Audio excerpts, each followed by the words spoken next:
Before we begin the video, I want to give a shout out to the Pro Play Tour online circuit. It is finally debuting for Yu-Gi-Oh! We started it for Dragon Ball, worked out all the kinks, made it perfect, and now it's coming to the Yu-Gi-Oh! Online platform known as Dueling Book. So make sure you guys check it out, ppgeventmanagement.com. We got free weekly tournaments, first one happening next week, and then we got some big YCS type events where you're going to be playing for some big prizes.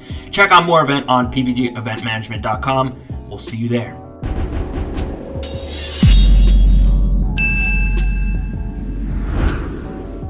What is up, guys? And we are live with the Secret Slayers short prints and ratios going for the newest Konami expansion. This is similar to a smaller set, so it's only 5 cards per pack, so you'll be seeing a lot less of some of the cards. You'll get 1 secret rare and 4 super rares per pack.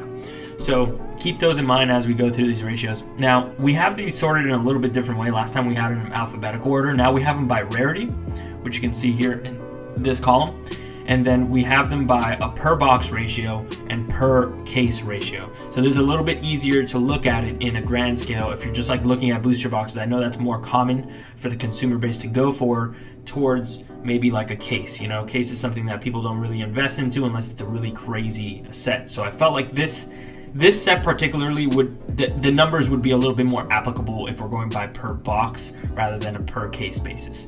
So of course you have the product name here, you have the rarity, then you have a per box ratio. So this is the ratio, and we sorted by ratio, so it's not alphabetically. So as you can see here, it goes from shortest short print in the set to not shortest secret rare, right? So you got the most common secret rare in shorted secret rare in Eldritch, the Golden Lord, and then the most commonly pulled secret rare in Rika Sheet. So these are some of the ratios you can see in ascending to descending order. I also pulled up the TCG player prices for all these cards. As of right now, recording date, I'm sorry this is a little bit behind, but it's still Thursday, so the product still hasn't officially released yet. I believe they're still available for pre-order. So you can see here, Eldritch, as it stands, the most expensive card in the set because it is the most short printed card.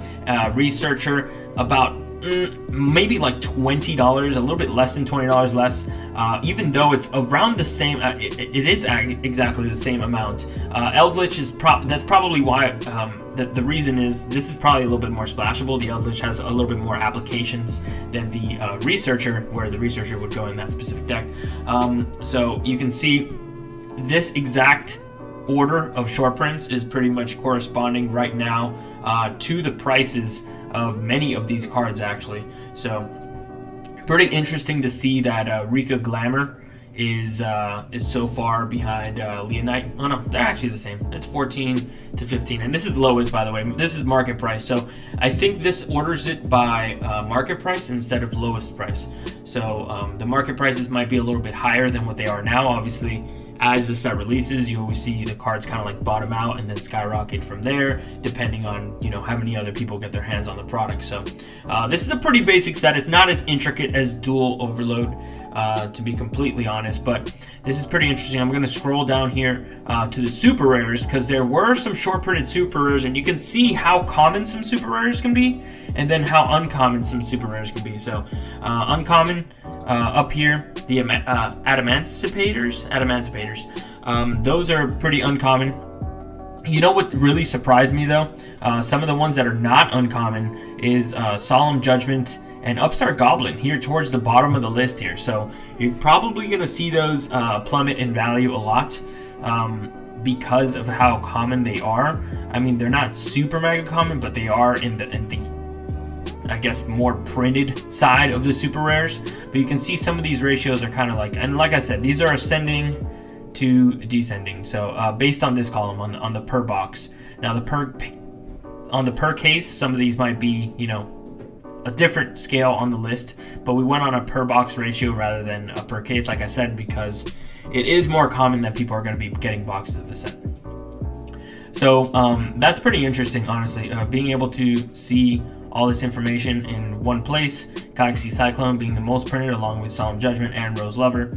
And then the most short printed, like I said, the Adamanticators, Marina, Doki Doki, which was really uncommon. Rika Petal is the most uncommon, super rare.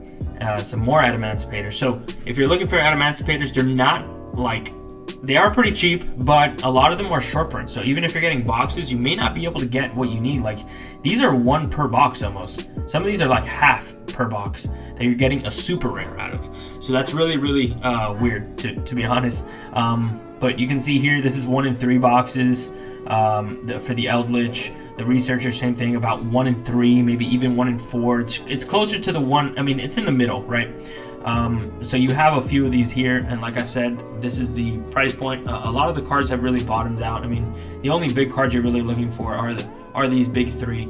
All these sitting at above $30 per copy, and then you have it just bottoming out here about half the amount of the elixir here. Rika goes to 15, then we got 15, 15, and then it drops off to 3, being Solemn Judgment, the most expensive super rare, despite it being the one of the most printed super rares. But that also has a lot to do with what the history of Solemn Judgment's prior price points going into this recent reprint. This is about, 50% of what the actual card had gone for before. So that's already a 50% decrease in the market value of most Solemn Judgments, because this is already higher rarity than the majority of them. If we scroll down here, the supers just keep getting lower and lower. A lot of them are actually sitting at the $2 mark, but you're seeing these short prints. I believe if we go up here, the Laputite here, Laputite is the second most short printed super, but it's still sitting at about $2 here. So that's a lot. The Rika Petal here, sitting at $2. I feel like these cards can go up because they are so short print. I mean, getting 1 or less than 1 a box is pretty absurd for a super rare. So I feel like these are pretty good pickups. If you're able to pick them up right now, I would go ahead and get those. But that's really what this, this whole breakdown is for. So you can see what the cards are currently versus what they can potentially be, because of how the ratios kind of end up being distributed once you start opening this in a pretty large quantity. So that's pretty much it, guys. I don't want to make this video longer than what it is. Like I said, please check out the online series. We're going to be starting our own online series of tournaments starting next week. We're kicking it off with a free tournament, so there's no downside. Get your feet wet. Get ready to settle into this online atmosphere. Coronavirus has got us all quarantined for who knows when, so might as well start getting those feet wet in that online platform and through our amazing management system. If you guys have participated in any online tournaments, I guarantee our experience is much better because of our experience in the tournament organizational field out there in the real world. So thank you guys again for watching the video. Till next time, stay safe, stay indoors.